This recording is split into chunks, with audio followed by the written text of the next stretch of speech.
Willkommen im vierten Video unserer Vlog-Reise quer durch den Nordwesten der USA und Kanada. Und diesmal reisen wir durch Montana von den hitzigen Vulkanlandschaften im Süden bis hin zu den eiskalten Gletschern im Norden.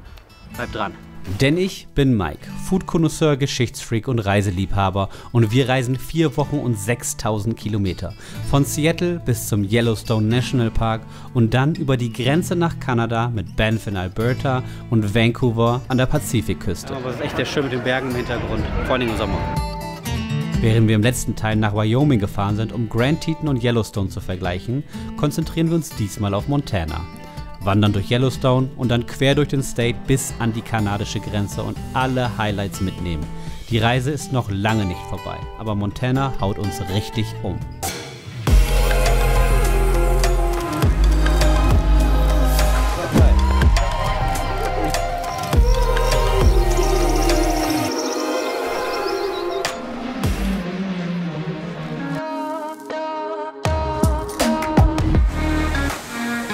Einer der krassesten Scenic Bike Drives, die ich je gemacht habe. Und es sieht einfach atemberaubend schön aus. Also ein See, 3 Wasserfälle, mega geiler Hike. Glacier National Park, mein Lieblings-Nationalpark, absolut. Leute, es geht los. Aber kleine Planänderung. Ich habe ja im letzten Video gesagt, dass wir in Grand Teton gehen, aber aufgrund von Wetter und Gegebenheiten haben wir uns gedacht, machen wir doch lieber Yellowstone und gehen da den Fairy Tale Hike oder Fairy Falls Hike, Entschuldigung. Wie gesagt, in diesem Video geht es ja sehr viel um Hikes auch. Ne? Wir werden uns aber noch was anderes angucken. Aber Mike aus dem Off, erzähl du das doch mal, während ich mich bereit mache. Genau, zuallererst steht der Hike im Yellowstone auf dem Zettel, zum größten Wasserfall des Parks. Und dann fahren wir so langsam Richtung Norden. Wir schauen uns die Hauptstadt der Region an, Helena mit gerade einmal 30.000 Einwohnern, aber dafür einer guten Pubauswahl. Und dann geht's zum Highlight in den USA, Glacier National Park, mit einem richtig geilen Hike und dem atemberaubendsten Scenic Drive. Direkt am Anfang des Hikes, also noch auf dem Parkplatz, hat man schon so eine richtig schöne heiße Quelle. Generell ist es so, der Hike wird 2 bis 3 Stunden lang soll er dauern. Man kommt an diesem Great Prismatic Lake vorbei, also es ist eine der größten Hot Springs in der USA, wenn nicht sogar, glaube ich, die größte.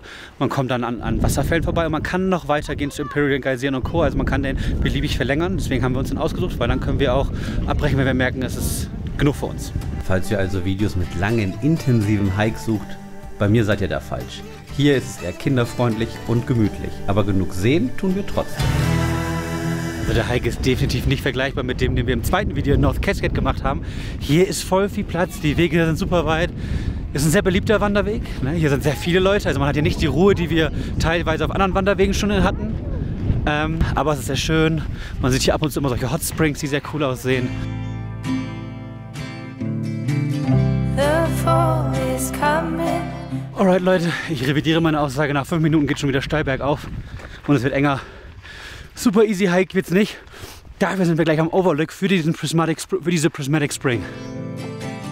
Tonight the whiskey feels stronger. Man hat von hier oben auf jeden Fall eine richtig gute Aussicht auf diese Quelle. Lohnt sich also schon nur, wenn ihr hier kurz hochgeht für 10 Minuten, weil da unten sind richtig viele Menschenmassen. Krass ist auch, da drin liegt ein Bison, das sieht man jetzt nicht auf der Kamera sehr gut. Das ist hier wohl über Nacht reingelaufen und ist ertrunken oder, naja, auf jeden Fall gestorben. Das ist vor allen Dingen richtig bunt, ne? Also rot, gelb, blau. Liegt zum Teil dran an den Mineralien, die das Wasser brechen und das Licht dann aus drin gebrochen wird. Und an Bakterien, die da drin sind, die sozusagen auch nochmal andere Farben mit reinbringen.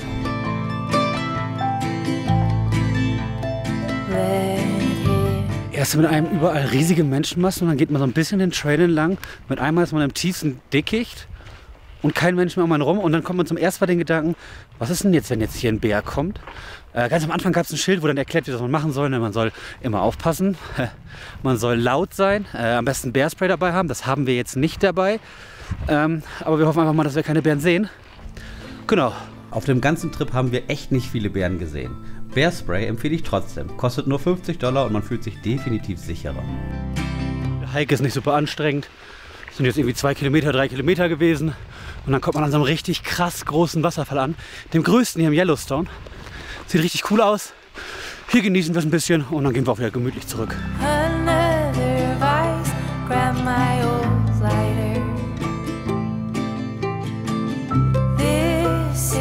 Ich empfehle den Hike, obwohl die Aussicht nicht so krass ist. Ne? Also es ist kein Scenic-Wanderweg, wo man die ganze Zeit richtig coole Aussicht hat, sondern man sieht eigentlich nur Gebüsch und ab und zu mal eine Lichtung. Aber der Wasserfall am Ende, der lohnt sich. Hier gibt es überall so Streifenhörnchen. Wenn ihr was esst, esst entweder schnell oder nichts hier, weil die sammeln sich um euch rum und die wollen euch was zu essen abnehmen. Das macht man nicht.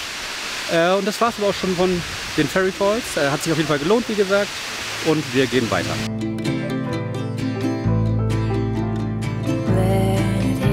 Ich habe es im letzten Video ja schon noch mal kurz gezeigt. Wir haben es ja am zweiten Tag doch noch geschafft.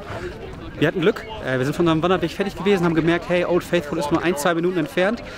Und die Ausbruch ist in 8 Minuten. Also schaut vorher auf der offiziellen Webseite nach, wann der Ausbruch ist. Ihr wisst ja, im letzten Video hat es gar nicht geklappt, obwohl wir passend da waren und gewartet haben. Diesmal hat es aber geklappt. Und es sieht einfach atemberaubend schön aus. Richtig geil, lohnt sich auf jeden Fall. Jetzt sind wir auch fertig mit Yellowstone. Ich hoffe, es hat sich für euch auch gelohnt. Wir werden hier noch mehr wandern in Montana, im Glacier National Park. Das aber erst später. Heute gehen wir noch was essen. Und dann geht es auch erstmal morgen nach Helena.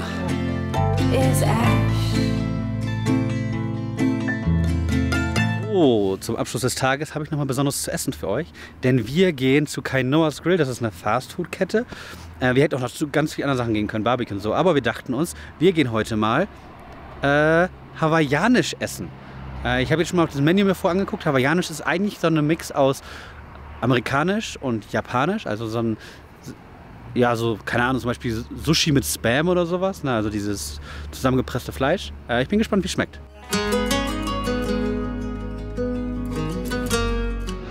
Also ich hatte das Bulgogi Beef. Wie gesagt, das Essen ist hier sehr japanisch inspiriert. Natalia hat einen richtig leckeren Salat. Warum das japanisch inspiriert ist, ich weiß nicht, ob ihr es wisst. Hawaii hat ja nicht nur eine krasse amerikanische und eine polynesische Geschichte, sondern ist auch sehr arg verbandelt mit Japan. Und deswegen hat hier vieles auch einen japanischen Einfluss. Fleisch schmeckt sehr gut, dazu gibt es Reis und einen Macaroni-Salat und einen Smoothie. Echt lecker, kann man machen, ist jetzt aber nichts Weltbewegendes. Genau, jetzt würde ich sagen, springen wir in den nächsten Tag, denn jetzt geht's nach Helena.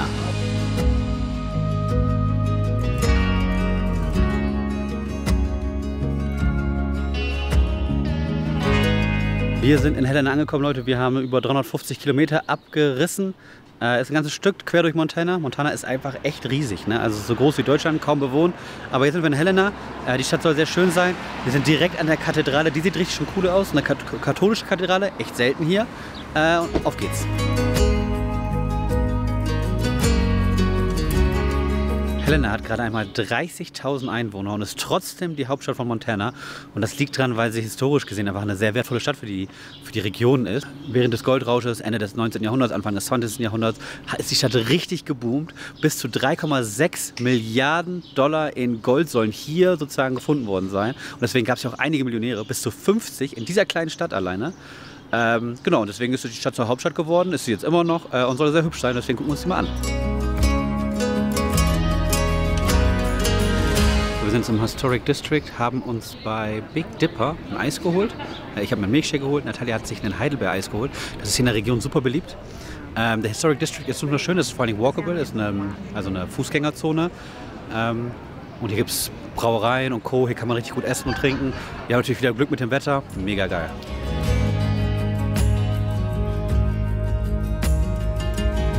Wenn man mal den Fakt weglässt, dass es eigentlich ja eine Hauptstadt ist eines Landes, ist es einfach eine sehr schöne, cute Kleinstadt mit einer schönen Innenstadt, alles gemütlich. Ich mag es hier, kann ich nicht beklagen. Ist ja am Ende auch nur unser Zwischenstopp zum Glacier National Park, wo es dann morgen hingeht.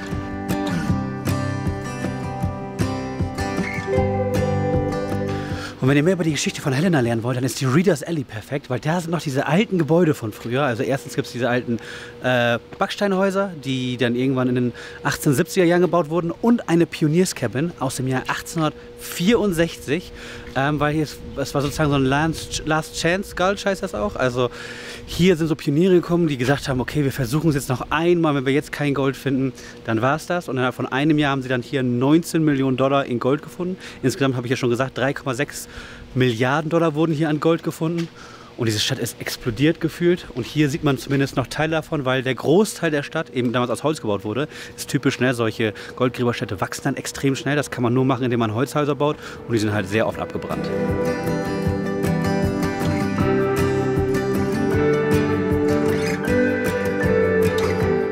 Den Reichtum der Stadt sieht man dann vor allem, wenn man so ein bisschen durch die Seitenstraßen geht, also wirklich nur so 5 Minuten von der Innenstadt entfernt, weil dann kommen überall solche kleinen Villen aus Backstein und Co. Also so richtig große Villen. Und da sieht man, dass hier eben richtig viele Millionäre in der Zeit des Gold Rushes waren. Das bekannteste Gebäude ist das hinter mir und das ist die Governors Mansion von 1888. Auch wunderschön.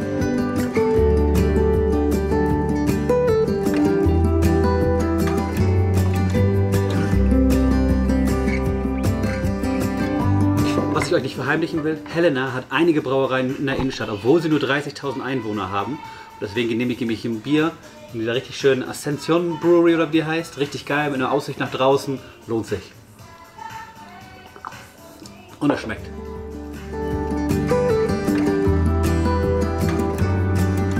Also die Biere sind echt lecker. Ich hatte vorhin einen Wassermelonen-Kölsch in den USA. Pommes dazu. Das vor allen Dingen zur Happy Hour, 4 € das Bier, kann man nicht klagen, lohnt sich auf jeden Fall. Ich bin ehrlich, bisher hatten wir noch keine einzige Stadt, wo ich gesagt habe, hier könnte ich mich nicht länger aufhalten, vielleicht Winthrop ein bisschen, aber alles eigentlich mega geil und überraschend geil. Also sofort Helena, würde ich sofort nochmal machen und gerne noch 2-3 Tage mehr dran hängen.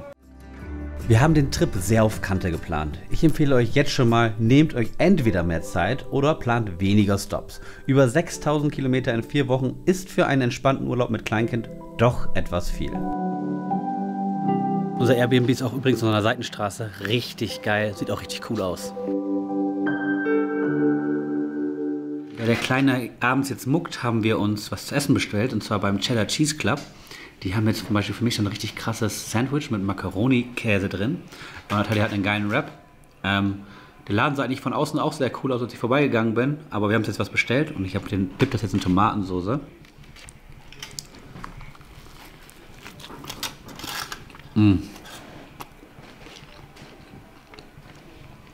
So kann man den Abend ausklingen lassen. Morgen geht es dann weiter. Wir werden aber noch frühstücken hier in Helena, weil der Ort ist so schön. Wir wollten eigentlich einen schönen kurzen Spaziergang zu Grateful Bread machen. Die haben wir ja schon mal in Seattle gehabt. Die sind aber hier ganz anders, viel teurer. 15 € für ein Burrito, haben keine Bagels. Ich wollte noch einmal einen Bagel haben, bevor wir aus USA sozusagen nicht mehr hier frühstücken, sondern wir haben ja morgen, ab heute haben wir ja eine kleine Hütte im Wald, richtig krass, hoffentlich. Deswegen haben wir uns noch bei Bagel & Co. einen Bagel geholt. Die haben eine richtig geile Auswahl an Bageln, richtig cooler Laden und auch super billig. Also hat sich echt gelohnt. Natalia hat sich einen Tuna-Sandwich geholt, also einen Bagel. Die haben hier auch einen Pizza-Bagel und sowas. Kann man machen. Unser nächstes Ziel also der Flathead Lake, ein Reservat nahe dem Nationalpark. Aber natürlich gibt es schon auf dem Weg etwas Besonderes zu sehen. So Leute, wir machen einen kleinen Zwischenhalt in St. Ignatius. Das ist mitten in den Indian Reservations, also in den Reservaten, die damals gegründet wurden nach den Indian Wars, wo die Natives hin abgeschoben wurden nach dem fast Genozid, würde ich sagen. Wir sind aber jetzt an einem besonderen Ort hier, weil hier gibt es auch Amische. Das ist sozusagen eins der wenigen amischen Dorf in Montana, weil normalerweise sind die weiter östlich, Pennsylvania und so. Und es ist eins der wenigen, oder das einzige in einem Indian Reservation. Mal schauen, ob wir irgendwelche Hinweise darauf finden.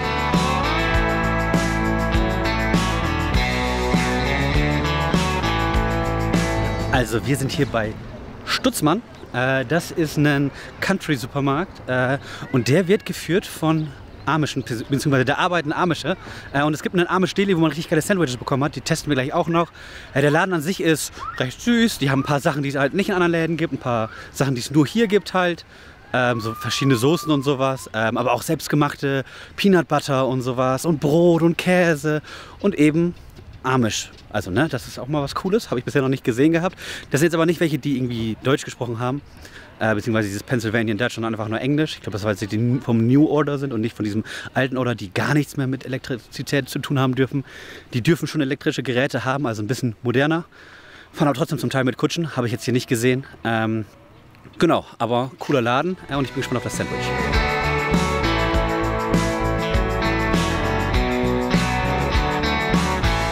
Ich habe einen Reuben Sandwich mit Roastbeef, Brot und Sauerkraut.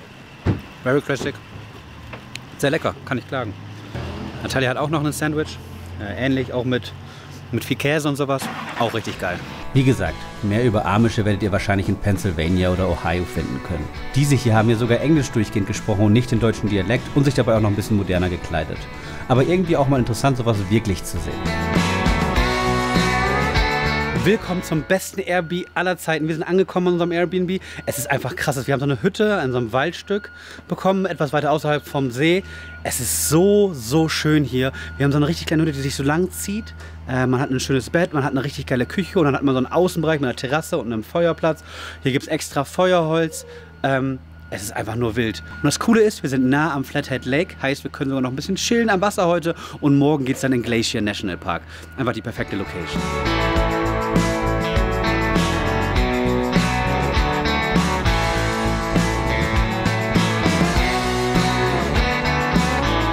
So, wir sind jetzt am Flathead Lake. Hier gibt es arsch viele Gegenden, wo man sich einfach hinchillen kann. Wir sind jetzt hier am Volunteer Park, super nah an unserem Airbnb.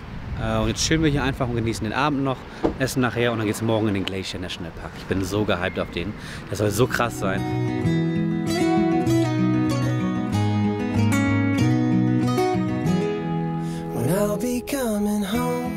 Wir sind wieder im Airbnb, genießen jetzt noch den Abend hier, weil das ist echt so geil hier. Und einen Tipp habe ich für euch noch, holt euch auf jeden Fall Bearspray, kostet zwar irgendwie $50, lohnt sich auf jeden Fall. Außer ihr macht nicht so viele Nationalparks. Weil wenn ihr zum Beispiel jetzt nur einen Nationalpark macht, dann könnt ihr euch das da auch irgendwie für $12 leihen. Aber wir brauchen das immer wieder und selbst wenn ich hier laufen gehe, mal, würde ich das Bearspray mitnehmen, weil hier überall Bären sein können.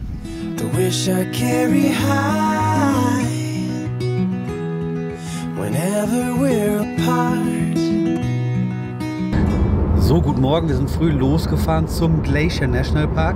Heute mal ganz anders im Nationalpark. Wir gehen nicht sofort ins Visitor Center, sondern weil wir ein bisschen spät dran sind. Und wichtig für euch, ihr braucht auf jeden Fall Zeitslots. Ne? Also im Glacier National Park, gerade im Sommer, kommt man nur rein, wenn man die Zeitslots auch gebucht hat. Also es reicht nicht nur, den America the Beauty Pass zu haben. Wir werden jetzt direkt zur Going to the Sun Road fahren. Das soll ein richtig krasser Scenic Drive sein, der nur von Mitte Juni bis Oktober aufhat. Wir haben also Glück. Den fahren wir entlang, um dann zu unserem Trailhead zu bekommen, weil wir wollen ja auch eine kleine Wanderung machen. Und diesmal machen wir sie etwas eher, damit wir auch einen Parkplatz bekommen und nicht lange warten müssen wie im Yellowstone.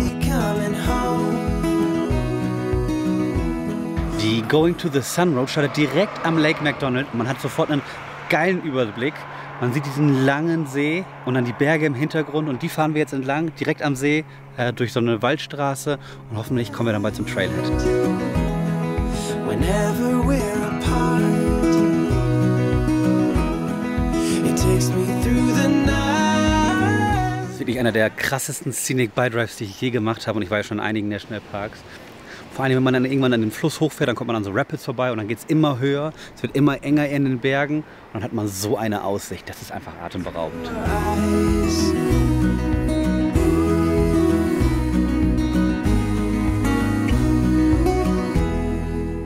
Je höher man fährt, desto mehr kommt man auch an Gletschern vorbei. Da heißt ja nicht umsonst Glacier National Park. Hier gibt es Unmengen an Gletschern, die natürlich über die letzten Jahrzehnte sehr geschmolzen sind durch die globale Erwärmung, aber zum Teil immer noch hier sind und wunderschön sind. Und das bedeutet auch, dass hier, dadurch, dass es halt eben so warm ist im Sommer, die Gletscher natürlich schmelzen. Und dann fließt das Wasser überall runter und es gibt hier sogar Weeping Walls, also weinende Wände, wo das Wasser einfach in Strömen runterfließt. Und das ist einfach krass schön. Und dann ist alles so grün und im Hintergrund hat man diese riesigen Berge. Ich lieb's hier.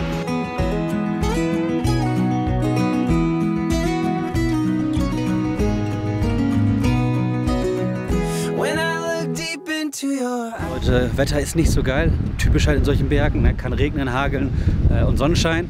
Deswegen machen wir jetzt schon einen Zwischenstopp am Visitor Center. Es gibt ja 2 hier. Wir sind jetzt auf dem Logan Pass, also von der Ostseite näher. Wir kommen ja nicht von der Westseite. Und das hat schon einen der atemberaubendsten Parkplätze.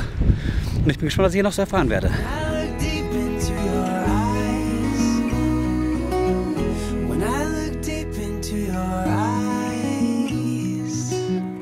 Also es ist ein recht kleines Visitor Center, ist echt kaum Platz drin, aber man lernt viel über die Tiere, also zum Beispiel über die Bighorn Sheep, also eine Art Mufflons würde ich sagen, die hier rumlaufen, die auch teilweise auf dem Parkplatz rumlaufen sollen. Hatten wir heute leider kein Glück.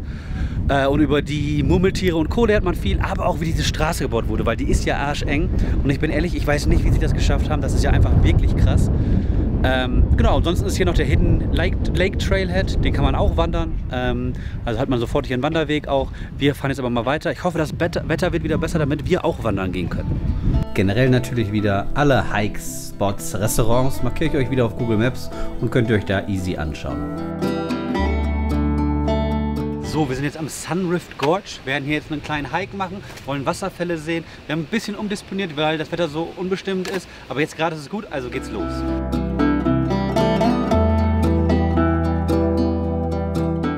Alright, der Plan ganz easy. Wir sind jetzt ein bisschen gerade am Anfang schön direkt an so einem Mini-Fluss entlang gegangen, wo es richtig Strömung gab, richtig cool.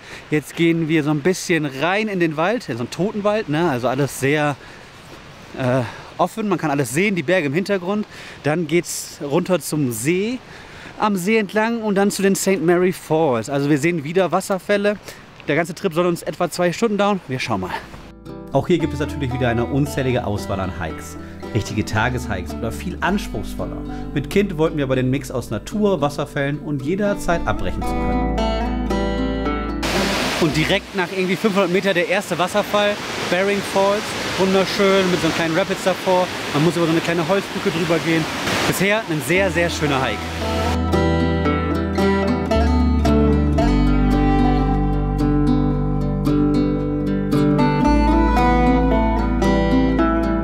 Den See fährt übrigens auch eine Fähre, die fährt sogar hier mitten an diesem Wanderweg entlang. Also wenn ihr mal irgendwann eine Pause braucht oder woanders hin wollt, könnt ihr auch mal eine Fähre nehmen. Auch nicht schlecht, oder?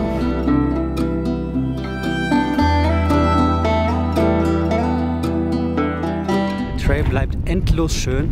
Am Anfang dachte ich so, okay, hier ist so ein Dead Forest. Ich weiß nicht, wie cool ich das finde.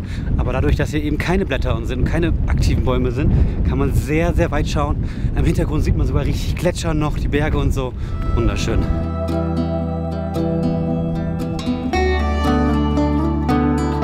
Im Hintergrund, wir sind bei den St. Mary Falls angekommen. Richtig geil, richtig starke Strömung hier. Aber hier ist noch nicht das Ende. Wir haben gesehen, in 800 Metern kommt noch ein Wasserfall. Den gucken wir uns auch noch an. Also ein See, 3 Wasserfälle. Mega geiler Hike.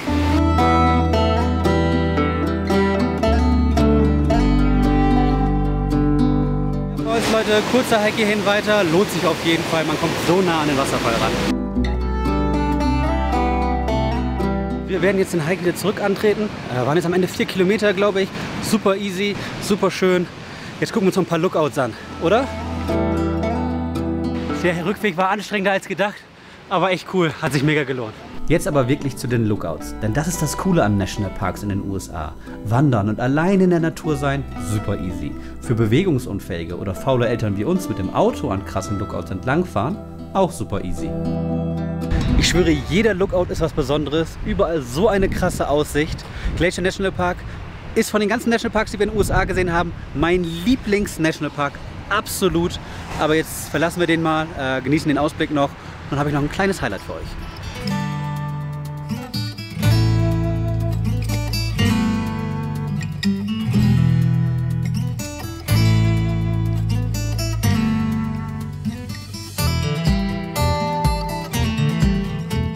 Natürlich hat auch unser kleines Dorf mit 300 Einwohnern wieder eine eigene Brauerei, in der sogar Nickelback schon war. Und hier bestellen wir jetzt was.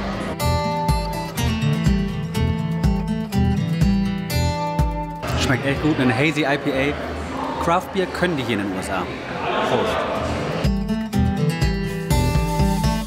Und am letzten Abend konnten wir uns nicht nehmen, noch einmal richtig amerikanisch essen zu gehen. Überall wird hier Sport gezeigt. War echt cool. Bier schmeckt richtig gut, habe ich ja schon gesagt. Der Burger recht groß für $19. Mit einem riesigen Zwiebelring, habe ich echt nicht mit gerechnet. Schmeckt auf jeden Fall. Richtig amerikanisch. Natalia hat Quesadillas, die wie schmecken? Very good. Genau. Lohnt sich auf jeden Fall. Happy Hour auch mitgenommen. Das war es auch schon am letzten Abend hier aus Amerika und damit das Ende für dieses Video. Wir haben in diesem Video ja richtig viel gemacht. Wir waren nochmal in Yellowstone, Glacier, Helena. Ich finde alles geil. Glacier bisher der beste Nationalpark, den wir dieses Jahr aber hatten. Besser als Yellowstone, Grand Teton und North Cascades. Und ja, Helena war auch sehr schön. Das war es aber jetzt auch mit dem Video. Mike, was passiert nicht im nächsten Video? Weil wir sind zwar mit den USA fertig, aber noch nicht mit der Reise. Und zwar noch lange nicht, denn jetzt kommen wir wohl zum schönsten Part der Reise. Und zwar machen wir uns auf den Weg nach Alberta. Die Nationalparks Banff und Jasper warten auf uns. So eine schöne Natur habe ich vorher noch nicht gesehen. Aber bis dahin, ab in die Highlights und haut da rein.